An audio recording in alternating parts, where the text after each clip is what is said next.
Hello प्यारे बच्चों, कैसे हैं आप लोग। उम्मीद करता हूं आप सभी लोग स्वस्थ होंगे, मस्त होंगे और अपने पढ़ाई में व्यस्त होंगे। फ्रेंड्स, एक बार फिर से आपका स्वागत है हमारे यूट्यूब चैनल मेडी साइंस ट्यूटोरियल में। बच्चा लोग, इस समय हम प्रिपरेशन कर रहे हैं एमपी ग्रुप 5 लैब टेक्नीशियन का, और ये जो एग्ज़ाम है आपका संभवतः अक्टूबर माह में कराया जाएगा। कुछ बच्चों का कहना रहता है कि सर क्या ये एमपी ग्रुप 5 लैब टेक्नीशियन का जो आप प्रिपरेशन करा रहे हैं ये अन्य स्टेट के लिए भी उपयोगी है या नहीं।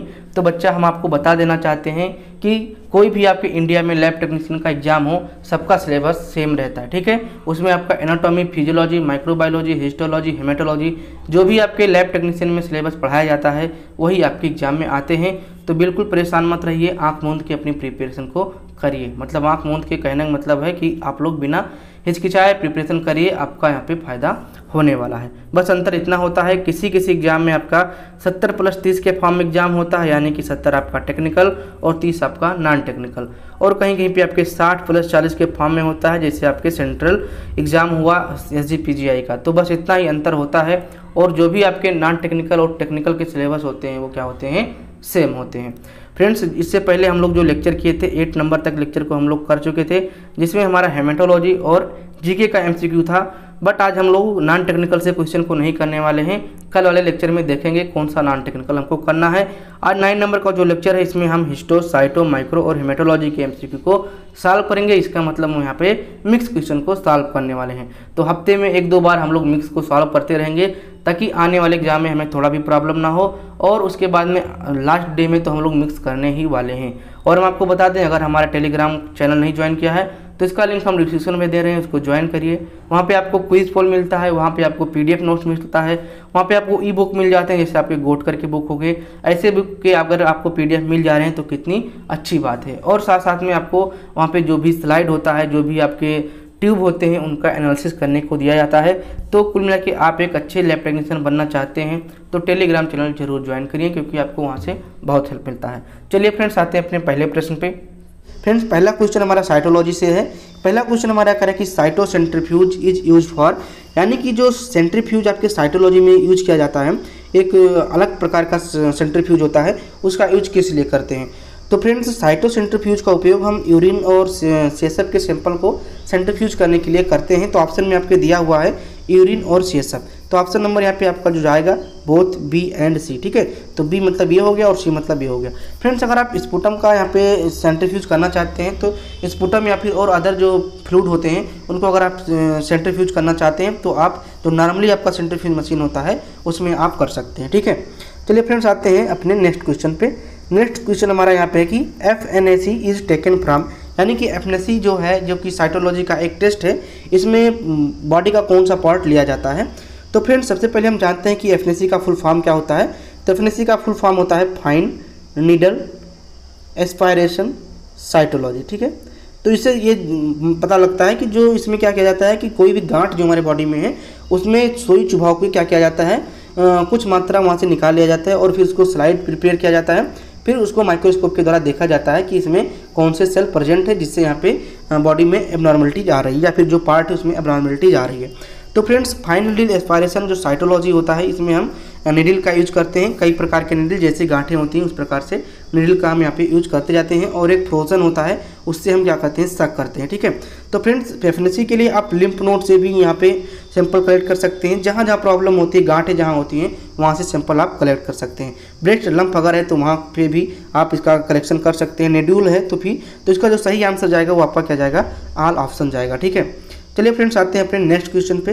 नेक्स्ट क्वेश्चन हमारा यहाँ पे है कि pap smear for the study of hormonal effect is taken from, यानी कि जो पैप स्मेयर होता है, जो कि स्टडी किया जाता है आपकी हार्मोनल इफेक्ट के लिए, तो इसका जो सैंपल है वो कहाँ से लिया जाता है, सर्विक्स से, वेजाइना से, या फिर यूटेरस से, या फिर ऑल ऑप्शन। तो फ्रेंड्स, यहाँ पे जो सैंपल लिया जाता है वो आपके वेजाइना से लिया जाता है। यहीं से सैंपल को कलेक्ट किया जाता है, एक स्लाइड प्रिपेयर की जाती है, फिर इसकी स्टेनिंग होती है। स्टेनिंग के बाद आपका माइक्रोस्कोप में यहाँ पे देखा जाता है, जो भी एबनॉर्मलिटी होती है आपके हार्मोनल या फिर कोई और कैंसर सेल यहाँ पे दिखाई देते हैं तो उनको यहाँ पे रिपोर्ट किया जाता है। फिर जो पैप स्मेयर है इसका फुल फॉर्म होता है पेपरनाकुलो। पेपरनाकुलो एक मतलब कि वैज्ञानिक थे, इनका पूरा नाम था जॉर्ज निकोलस पेपरनाकुलो, इन्होंने दिया था, ठीक है। क्या नाम था, जॉर्ज निकोलो पेपरनाकुलस, ठीक है। पेपरनाकुलो इन्होंने इसको दिया था, और इसके मतलब कि स्मेयर को लिया जाता है, और उसके बाद में फिर इसकी एक स्लाइड बनाई जाती है, स्टेन किया जाता है, और स्टेन भी होता है, पैप स्टेन होता है और पैप स्मेयर होता है, ठीक है। तो पैप स्मेयर निकाला जाएगा और पैप स्टेनिंग की जाएगी। उसके बाद में आपका जो सैंपल है उसके पे क्या किया जाएगा, स्टडी किया जाएगा, ठीक है। तो ये जो सैंपल निकाला जाता है ये कहाँ से निकाला जाता है, ये वेजाइना से निकाला जाता है। ऑप्शन नंबर आपका 20 सही जाएगा, ठीक है। चलिए फ्रेंड्स आते हैं नेक्स्ट क्वेश्चन पे। नेक्स्ट क्वेश्चन हमारा है कि for urgent biopsy which microtome is use. Microtome मतलब होता है फ्रेंड्स एक प्रकार की मशीन जिसमें टिश्यू को कटिंग किया जाता है, ठीक है। और इस कटिंग की प्रक्रिया को क्या कहते हैं, माइक्रोटोमी कहते हैं। क्या कहते हैं, माइक्रोटोमी कहते हैं। तो माइक्रोटोमी या फिर माइक्रोटोम अगर आप अर्जेंट करना चाहते हैं किसी का बायोप्सी, तो उस टिश्यू के लिए आप कौन सा माइक्रोटोम यूज करेंगे, तो फ्रेंड्स उसके लिए आप क्रायो स्टेट यूज कर सकते हैं। तो आपका यहाँ पे ऑप्शन नंबर लास्ट वाला चल जाएगा, क्रायो स्टेट, ठीक है। चलिए फ्रेंड्स आते हैं नेक्स्ट क्वेश्चन पे। नेक्स्ट क्वेश्चन हमारा यहाँ पे है कि malignant cell have large number of dot in their cytoplasm. Friends कह रहा है कि जो मैलिग्नेंट सेल होते हैं इसमें सबसे ज़्यादा जो उनका साइटोप्लाज्म होता है उनमें सबसे ज़्यादा कौन से सेल्स पाए जाते हैं, ठीक है फ्रेंड्स। सेल्स ना कह के इनमें कौन सा पार्ट यानी कि जो आपके सेल ऑर्गेनेल्स होते हैं इनमें कौन सा सबसे ज़्यादा सेल ऑर्गेनेल्स पाया जाता है। तो फ्रेंड्स मैलिग्नेंट सेल में सबसे ज़्यादा जो पाया जाता है वो होता है RNA। क्या होता है, RNA। अगर हम इस सेल की बात करें तो इस सेल को हम कैंसरस सेल कहते हैं। क्या कहते हैं, कैंसरस सेल कहते हैं। ये सबसे ज़्यादा ग्रोथ होता है और ये एबनॉर्मलिटी काज करता है, ठीक है। यानी कि सेल्स का जो हमारा ग्रोथ होता है जब एबनॉर्मलिटी में ये ग्रोथ होने लगते हैं तो मैलिग्नेंट सेल का निर्माण हो जाता है और इसके जो साइटोप्लाज्म होते हैं इनके साइटोप्लाज्म में RNA की मात्रा सबसे ज़्यादा पाई जाती है, ठीक है। चलिए फ्रेंड्स आते हैं नेक्स्ट क्वेश्चन पे। नेक्स्ट क्वेश्चन हमारा है कि Candida albicans stains dot colour in pap stain. Friends ये कह रहा है कि अगर आप पैप स्टेन यहाँ पे कर रहे हैं तो पैप स्टेनिंग में आपका जो कैंडिडा एल्बिकैंस है वो किस कलर का दिखाई देता है स्टेनिंग में। तो फ्रेंड्स जो कैंडिडा एल्बिकैंस है ये क्या कलर किसका दिखाई देता है, रेड टू पेल पिंक, यानी कि रेड से पेल पिंक के बीच में आपको दिखाई देगा। और ये जो कैंडिडा एल्बिकैंस ये क्या है, तो फ्रेंड्स ये एक प्रकार फंगल डिजीज कार्य करने वाला एक ऑर्गेनिज्म है, यानी कि ये फंगस है जो कि डिजीज करता है, आपके गट में भी डिजीज कर सकता है, आपके स्किन में भी ये डिजीज कर सकता है। और अगर आप इसका स्मेल प्रिपेयर करेंगे तो आप रेड टू पिंक कलर को देखने को मिलेगा आपके पैप स्टेन में, ठीक है फ्रेंड्स। चलिए आते हैं नेक्स्ट क्वेश्चन में। नेक्स्ट क्वेश्चन हमारा यहाँ पे है कि इन द ब्लड एगार final concentration of blood is about. यानी कि आपका जो प्रश्न कह रहा है कि जो ब्लड एगार है जो कि एक कल्चर मीडिया है इसमें जो कंसंट्रेशन होता है ब्लड का उसका कंसंट्रेशन क्या होता है परसेंटेज में बताइए। तो फ्रेंड्स अगर हम ब्लड एगार की बात करें तो ब्लड एगार में जो परसेंटेज होता है ब्लड का होता है आपका 5%। और ब्लड एगार बनाने के लिए आप यहाँ पे सिर्फ के ब्लड का उपयोग कर सकते हैं, सिर्फ के ब्लड का उपयोग करते हैं और इसके द्वारा आप ब्लड एगार के आपको जो कल्चर मीडिया उसका प्रिपरेशन करते हैं। फ्रेंड्स अगर ब्लड एगार को या फिर ब्लड जो मीडिया है इसको आप चॉकलेट मीडिया में बदलना चाहते हैं तो जब आपका जो मीडिया ब्लड तैयार रहता है उसको अगर आप 55 डिग्री सेल्सियस से ऊपर हीट कर देते हैं तो ये आपका बदल जाता है किसमें, चॉकलेट एगार में, ठीक है। तो बस मेन डिफरेंस होता है यही ब्लड चॉकलेट में कि अगर ब्लड एगार को ज़्यादा हीट कर देंगे तो बदल जाता है आपके चॉकलेट एगार में, ठीक है। और जो ब्लड एगार का परसेंटेज होता है ब्लड एगार में परसेंटेज जो होता है ब्लड का वो होता है आपका 5%, ठीक है। ये बात ध्यान रखिएगा, ठीक है। चलिए फ्रेंड्स आते हैं नेक्स्ट क्वेश्चन पे। नेक्स्ट हमारा यहाँ पे कह रहा है कि which selective media is use for vibrios. यानी कि जो आपका विब्रियो है जो कि कालरा को काज करता है इसको हम किस मीडिया पे ग्रो करा सकते हैं। तो सिलेक्टिव मीडिया तो होता है लेकिन सिलेक्टिव मीडिया में कौन सा मीडिया है इसका नहीं पता है। तो ऑप्शन जो आपके लिखे हैं एल्कालिन पेप्टोन वाटर, मैंसूर एगार, क्रिस्टल वायलेट ब्लड एगार, ठीक है, टोट्स हिफ्टिंग्स मीडियम। तो फ्रेंड्स इसका जो सही आंसर जाएगा ये हो जाएगा मैंसूर एगार, क्योंकि ये मैंसूर एगार एक सिलेक्टिव मीडिया है और इसमें आप विब्रियो कॉलोनी को आप क्या कर सकते हैं, ग्रो कर सकते हैं, ठीक है। तो आंसर जाएगा आपका मैंसूर एगार, ठीक। चलिए फ्रेंड्स आते हैं नेक्स्ट क्वेश्चन पे। नेक्स्ट क्वेश्चन हमारा कह रहा है कि which antibiotic inhibit the cell wall synthesis. Friends ये कह रहा है कि कौन सा यहाँ पे एंटीबायोटिक है जो कि आपके जो बैक्टीरिया होते हैं या फिर जो ऑर्गेनिज्म होते हैं जो हार्मफुल उनके सेल को किस भाग को मतलब सेल वॉल को सिंथेसिस करता है, इनहिबिट कर देता है, यानी कि उनके सिंथेसिस नहीं होने देता है उनके सेल वॉल को। फ्रेंड्स ये क्वेश्चन हम आपको एक बार फिर से समझा दे रहे हैं। ये क्वेश्चन कह रहा है कि आपका जो एंटीबायोटिक है इनमें से कौन सा एंटीबायोटिक है जो बैक्टीरिया के या फिर कोई अन्य ऑर्गेनिज्म के सेल वॉल को इनहिबिट कर देता है, यानी कि उनका सिंथेसिस नहीं होने देता है। तो फ्रेंड्स अगर सेल वॉल इनहिबिटर की बात करें तो वो आपका एंटीबायोटिक हो जाता है पेनिसिलिन। क्या हो जाता है, पेनिसिलिन, ठीक है, ठीक। चलिए फ्रेंड्स आते हैं नेक्स्ट क्वेश्चन पे। नेक्स्ट क्वेश्चन हमारा यहाँ पे कह रहा है कि which culture media is use for antibiotic sensitivity test. यानी कि इनमें से कौन सा एंटीबायोटिक सेंसिटिविटी टेस्ट के लिए किया जाता है, जो कि ये कल्चर मीडिया सारे आपके लिखे हुए हैं। तो आपको जब सेंसिटिविटी चेक करते हैं तो उसमें एक कल्चर प्लेट का उपयोग करते हैं। तो वही पूछा है कि कौन से कल्चर मीडिया का उपयोग करेंगे।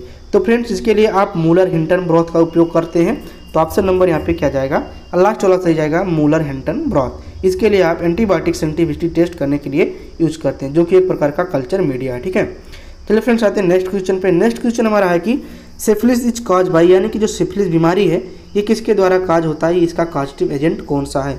तो फ्रेंड जो सिफिलिस है ये आपके ट्रिपनोसोमा पैलिडम के द्वारा होता है, तो ऑप्शन नंबर यहाँ पे आपका फर्स्ट नंबर सही जाएगा।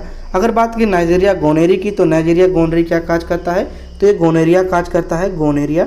ठीक है, जो कि कहा है एक प्रकार का क्या है, सेक्सुअल ट्रांसमिटेड डिजीज है। ठीक है, क्या है, एस टी या डी है, इसको कहते हैं सेक्सुअल ट्रांसमिटेड डिजीज, यानी कि सेक्सुअल के द्वारा ये ट्रांसमिटेड होता है और ये क्या काज करता है, गोनेरिया काज करता है। ठीक है, अगर फ्रेंड्स यहाँ पे बात करें ह्यूमन पैपिलोमा वायरस, तो ह्यूमन पैपिलोमा वायरस आपका क्या काज करता है, HPV, जो कि एक प्रकार का वायरस, ये इस बीमारी के द्वारा आपके जो स्किन्स होते हैं या फिर माउथ होते हैं इसमें एक अल्सर टाइप का दिखाई देने लगता है और बहुत ही खतरनाक बीमारी के रूप में जाना जाता है। ठीक है, तो ह्यूमन पैपिलोमा वायरस के द्वारा HPV बीमारी हो जाती है, जो कि आपके अल्सर टाइप के आपके मुंह में, ठीक है, दिखाई देने लगता है। ठीक है, और ये जो आपका लास्ट दिखा है ह्यूमन इम्यूनोडिफिशियेंसी वायरस, यानी कि ये क्या काज करता है, HIV होता है, इसके द्वारा HIV काज होता है और बाद में ये HIV किस में बदल जाता है, एड्स में बदल जाता है। ठीक है, अब फ्रेंड देखते हैं अपने नेक्स्ट क्वेश्चन को। नेक्स्ट क्वेश्चन हमारा कह रहा है कि in which condition conjugated bilirubin level remain normal.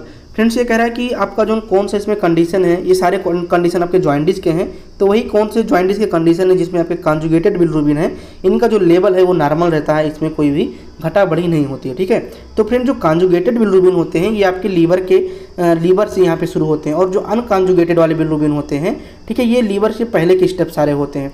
तो फ्रेंड्स इतना समझ लीजिए, जो लीवर के ऊपर का होगा वो आपका होगा प्री हिपैटिक जॉइंटिस, और जो लीवर तक मतलब लीवर तक पहुंच जाएगा उसको क्या बोलते हैं, हिपैटिक जॉइंटिस। तो फ्रेंड जो कॉन्जुगेटेड बिलिरुबिन है ये प्री हिपैटिक जॉइंटिस में बिल्कुल नॉर्मल रहेगा, कोई दिक्कत नहीं देगा। लेकिन अगर बात करें हिपैटिक जॉइंटिस में, तो जो आपका कॉन्जुगेटेड बिलिरुबिन है ये नॉर्मल नहीं रहता है, इसमें एबनॉर्मलिटीज आ जाती है। ठीक है, तो ध्यान रखिएगा, अनकॉन्जुगेटेड बिलिरुबिन आपका प्री हिपैटिक जॉइंटिस में कोई भी चेंजेस नहीं आएगा, जो उसकी वैल्यू है नॉर्मल रहेगा। लेकिन यही बात करें अनकॉन्जुगेटेड वाले की, तो अनकॉन्जुगेटेड आपका प्री हिपैटिक जॉइंटिस में बदल जाएगा। ठीक है, चलिए फ्रेंड्स आते हैं नेक्स्ट क्वेश्चन पे। नेक्स्ट क्वेश्चन हमारा यहाँ पे कह रहा है कि very low density lipoprotein is known है, यानी कि आपका जो लिपोप्रोटीन है जिसकी जो डेंसिटी होती है सबसे कम होती है, वो कौन सा लिपोप्रोटीन है। तो फ्रेंड्स ये आपका होता है प्री बीटा लिपोप्रोटीन, तो ऑप्शन नंबर यहाँ पे क्या सही जाएगा, सी वाला सही जाएगा, प्री बीटा लिपोप्रोटीन। ठीक है, चलिए फ्रेंड्स आते हैं नेक्स्ट क्वेश्चन पे। नेक्स्ट क्वेश्चन हमारा यहाँ पे कह रहा है कि condition in which plasma sodium concentration is increase, यानी कि आपका जो प्लाज्मा का सोडियम का जो कंसंट्रेशन है वो आपके प्लाज्मा में ज़्यादा हो रहा है, तो इस टर्म को क्या कहेंगे।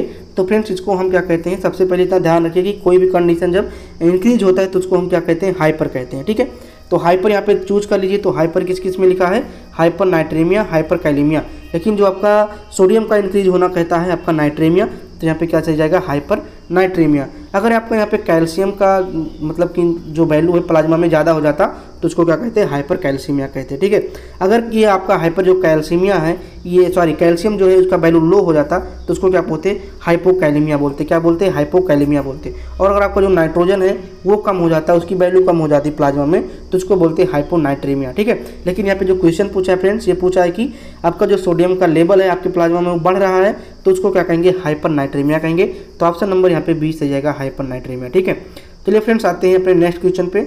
नेक्स्ट क्वेश्चन हमारा यहाँ पे है कि hyper uricaemia is observe in which condition. तो फ्रेंड्स जो हाइपर यूरेसीमिया है ये किस कंडीशन में देखने को मिलता है। तो फ्रेंड्स यहाँ पे जितने भी एनीमिया है, ठीक है, इनसे कोई मतलब नहीं है, इसको हटा दीजिए। इसमें जो आपका ऑप्शन है सेकेंड नंबर, मल्टीपल माइलोमा, तो मल्टीपल माइलोमा के केस में आपका हाइपर यूरेसीमिया हो जाता है। ठीक है, इसको ऑब्जर्व करने को मिलता है। ठीक है, चलिए फ्रेंड्स आते हैं नेक्स्ट क्वेश्चन पे। नेक्स्ट क्वेश्चन हमारा यहाँ पे कह रहा है कि what is the normal value of aspirate immuno transferase. तो फ्रेंड जो आपका एस्पायरेट इम्यूनो ट्रांसफरेज जो होता है इसका नॉर्मल वैल्यू आपका यहाँ पे होता है 7 से 21 यूनिट पर लीटर। तो ऑप्शन नंबर यहाँ पे क्या सही जाएगा, 20 सही जाएगा। ठीक है, 7 से 21 यूनिट पर लीटर होता है। ठीक है, ये सब आपके लर्न वाले क्वेश्चन है, इनको आप अपने दिमाग में बैठा लीजिए। ठीक है, अब फ्रेंड्स देखते हैं अपने नेक्स्ट क्वेश्चन को। नेक्स्ट क्वेश्चन हमारा कह रहा है कि which of the following is cardio protective fatty acid, यानी कि यहाँ पे जो भी फैटी एसिड दिए हुए हैं इनमें से कौन सा कार्डियो प्रोटेक्टिव है। तो फ्रेंड्स यहाँ पे जो ओमेगा 3 फैटी एसिड होता है ये क्या होता है, कार्डियो प्रोटेक्टिव होता है। तो ऑप्शन नंबर यहाँ पे सी सही जाएगा। फ्रेंड्स आपने देखा होगा जब नॉर्मली आपका कोई पेशेंट मतलब कोई सीवियर बीमारी से जाता है डॉक्टर के पास तो उसको सपोर्टिव के लिए आपको ओमेगा फैटी एसिड दे देते हैं, ठीक है। चलिए फ्रेंड्स आते हैं नेक्स्ट क्वेश्चन पे। नेक्स्ट क्वेश्चन हमारा है कि which hormone is detect in urine or serum to diagnose pregnancy. यानी ये कह रहा है कि किस हार्मोन को आप डिटेक्ट करते हैं आप प्रेगनेंसी को डायग्नोज करने के लिए, यानी कि प्रेगनेंसी को पता लगाना है तो आप इनमें से किस हार्मोन का टेस्ट कराएंगे, वो चाहे टेस्ट आपका यूरिन सैंपल से किया जाए या फिर आपके सीरम सैंपल से किया जाए। तो फ्रेंड्स यहाँ पे जो आपका हार्मोन होता है ये आपका होता है ह्यूमन क्रोनिक गायनोट्रोफिन हार्मोन, ठीक है। तो गायनोट्रोफिन जो हार्मोन्स होता है ये आपके प्रेगनेंसी को डायग्नोज करता है, ठीक है। चलिए फ्रेंड्स आते हैं नेक्स्ट क्वेश्चन पे। अब नेक्स्ट क्वेश्चन हमारा यहाँ पे कह रहा है कि what is the normal value of insulin in plasma.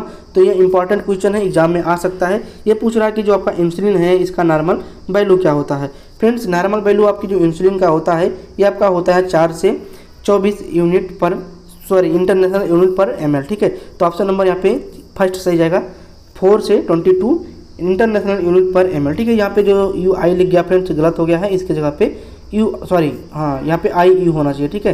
क्या होना चाहिए, आई यू, इंटरनेशनल यूनिट पर ml होता है, ठीक है। तो चलिए फ्रेंड्स आते हैं नेक्स्ट क्वेश्चन पे। नेक्स्ट हमारा कह रहा है कि what is the normal value of serum prolactin in female. यानी कि ये आपका जो नॉर्मल रेंज होता है सीरम प्रोलैक्टिन का इन फीमेल वो कितना होता है। तो फ्रेंड्स ये आपका होता है यहाँ पे है 1 से 20 नैनोग्राम पर ml। तो ऑप्शन नंबर यहाँ पे फर्स्ट सही जाएगा, 1 से 20 नैनोग्राम पर ml, ठीक है। चलिए फ्रेंड्स आते हैं नेक्स्ट क्वेश्चन पे। नेक्स्ट क्वेश्चन हमारा ये भी नॉर्मल रेंज से है। ये कह रहा है कि normal ratio of urea and creatinine is, यानी कि आपकी जो यूरिया और क्रिएटिनिन का नॉर्मल रेशियो होता है, नॉर्मल अनुपात होता है वो कितना होता है। तो फ्रेंड्स इसका जो नॉर्मल अनुपात होता है ये होता है 15 से 40 आपका यहाँ पे यूरिया होना चाहिए और जो क्रिएटिनिन की मात्रा होनी चाहिए रेशियो 1 की होनी चाहिए, ठीक है। तो ऑप्शन नंबर यहाँ पे फर्स्ट रहेगा, 15 से 40 आपका यूरिया हो और 1 उसका रेशियो होना चाहिए, 1 रेशियो क्रिएटिनिन का, ठीक है। चलिए फ्रेंड्स आते हैं नेक्स्ट क्वेश्चन पे। नेक्स्ट क्वेश्चन हमारा यहाँ पे कह रहा है कि what is the normal value of thyroxine यानी T4 इन सीरम। तो फ्रेंड्स कह रहा है कि नॉर्मल वैल्यू क्या होता है आपके थायरॉक्सिन, जिसको आप T4 के नाम से जानते हैं, जो कि इसका जो टेस्ट किया जाता है वो आपके सीरम के माध्यम से किया जाता है। तो फ्रेंड्स इसका जो सही आंसर हो जाएगा ये आपका हो जाएगा 5.5 से 12.55 नैनोग्राम पर DL। तो ऑप्शन नंबर यहाँ पे सी सही जाएगा, ठीक है। चलिए फ्रेंड्स आते हैं नेक्स्ट क्वेश्चन पे। नेक्स्ट क्वेश्चन हमारा यहाँ पे कहे which of the following is the steroid hormone, यानी कि यहाँ पे कौन सा हार्मोन है जो कि स्टेरॉयड हार्मोन के नाम से जाना जाता है। तो फ्रेंड्स यहाँ पे जितने भी आपके दिए चाहे एस्ट्रोजेंस हो जाए, एंड्रोजेंस हो जाए, चाहे इंडोकार्टिकॉइड हो जाए, ये सभी आपके क्या हैं, ये आपके स्टेरॉयड हार्मोन है। तो ऑप्शन नंबर ऑल ऑप्शन सही जाएगा, ठीक। चलिए फ्रेंड्स आते हैं नेक्स्ट क्वेश्चन पे। नेक्स्ट क्वेश्चन हमारा यहाँ पे कह रहा है कि immune mechanism is classified to how many types. तो फ्रेंड्स कह रहा है कि जो आपका इम्यून मैकेनिज्म है ये कितने भागों में क्लासीफाइड किया गया है। तो फ्रेंड्स आपके 2 भागों में यहाँ पे क्लासीफाइड किया गया है। तो ऑप्शन नंबर यहाँ पे क्या सही जाएगा, 20 सही जाएगा, ठीक। चलिए फ्रेंड्स आते हैं नेक्स्ट क्वेश्चन पे। नेक्स्ट हमारा कह रहा है कि dot dot cell is responsible for cell mediated immunity. तो फ्रेंड्स कह रहा है कि कौन सा सेल है जो कि सेल मीडिएटेड इम्यूनिटी को रिस्पॉन्स करता है। तो फ्रेंड्स ये सेल होता है आपका टी सेल। तो ऑप्शन नंबर 20 सही जाएगा, T cell is response for cell mediated immunity, ठीक है। चलिए फ्रेंड्स आते हैं नेक्स्ट क्वेश्चन पे। नेक्स्ट क्वेश्चन हमारा कह रहा है कि which stain contain both acidic and basic dye, ठीक है। यहाँ पे सारी डाई होना चाहिए, DYE, ठीक है। ये कह रहा है कि कौन सा स्टेन है जो कि एसिड और बेस दोनों डाइज को क्या करता है, कंटेन करता है। तो फ्रेंड्स इसको हम न्यूट्रल स्टेन भी कहते हैं, ठीक है। तो कौन सा स्टेन है जो कि न्यूट्रल स्टेन है, तो आपका हो जाता है रोमानोव्स्की स्टेन। क्या हो जाता है, रोमानोव्स्की स्टेन। और रोमानोव्स्की स्टेन के अंदर कम से कम 60 स्टेनिंग आते हैं।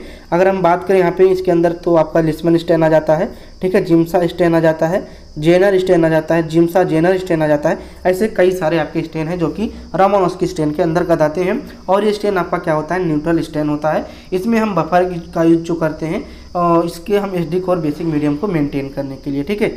चलिए फ्रेंड्स आते हैं नेक्स्ट क्वेश्चन पे। और फ्रेंड्स आपको बता दें कि यहाँ पे जो बफर यूज करते हैं सोरेनसन बफर के नाम से भी जाना जाता है, ठीक है, सोरेनसन बफर के नाम से जाना जाता है, ठीक है। चलिए फ्रेंड्स आते हैं नेक्स्ट क्वेश्चन पे। नेक्स्ट क्वेश्चन हमारा है कि the thickness of blood film depend upon, यानी कि आपका जो स्मेयर बना रहे हैं अगर वो थिक हो गया है तो किस पे डिपेंड करता है। तो फ्रेंड्स आपकी स्प्रेडिंग टेक्निक, यानी कि आप उसको जब स्लाइड को रख रहे हो, जो स्प्रेडर ले हैं उसको आप स्प्रेड कर रहे हैं, इस टेक्निक पे भी डिपेंड करता है। इस कारण से भी आपका जो स्मेयर है थिक हो सकता है, ठीक है। साइज ऑफ ब्लड ड्रॉप, यानी कि जब 1 ड्रॉप ब्लड जहाँ पे लेना चाहिए आप उस जगह पे 2-3 ड्रॉप ब्लड ले रहे हैं तो इस बेस पे भी आपका जो स्मेयर है वो थिक हो जाएगा।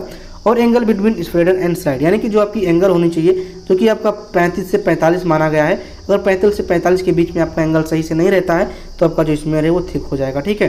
तो ऑप्शन जो आपके सही जाएंगे ये आपका ऑल ऑप्शन, यानी कि जितने भी हैं इनके सभी की वजह से आपका जो स्मीयर है वो थिक हो जाता है। ठीक है, चलिए फ्रेंड्स आते हैं नेक्स्ट क्वेश्चन पे। नेक्स्ट क्वेश्चन हमारा कि Cola colour urine is seen in all condition expect, यानी कि एक को छोड़कर सारे में आपके कोला कलर देखने को मिलते हैं। सारे कंडीशन में मतलब यूरिन का जो कोला कलर है ये सारे कंडीशन में देखने को मिलते हैं, केवल एक को छोड़कर। तो फ्रेंड्स यहाँ पे किसको छोड़कर सारे में देखने को मिलते हैं? तो फ्रेंड्स इसका जो सही आंसर जाएगा थैलेसीमिया। थैलासीमिया के केस को छोड़ के और सभी जितने भी यहाँ पे हैं उसमें सभी में आपका जो यूरिन है कोला कलर का दिखाई देगा, चाहे PNH हो, चाहे एड्स हो, चाहे ब्लैक वाटर फीवर हो। ठीक है, अब फ्रेंड्स आ जाते हैं अपने नेक्स्ट क्वेश्चन पे। नेक्स्ट क्वेश्चन हमारा कह रहा है कि which part of the cell do synthesis heme. तो फ्रेंड्स यहाँ पे हीम हो जाएगा। ठीक है, तो फ्रेंड्स कह रहा है कि जो सेल का पार्ट होता है इसमें से कौन सा पार्ट है जो हीम को सिंथेसाइज करता है?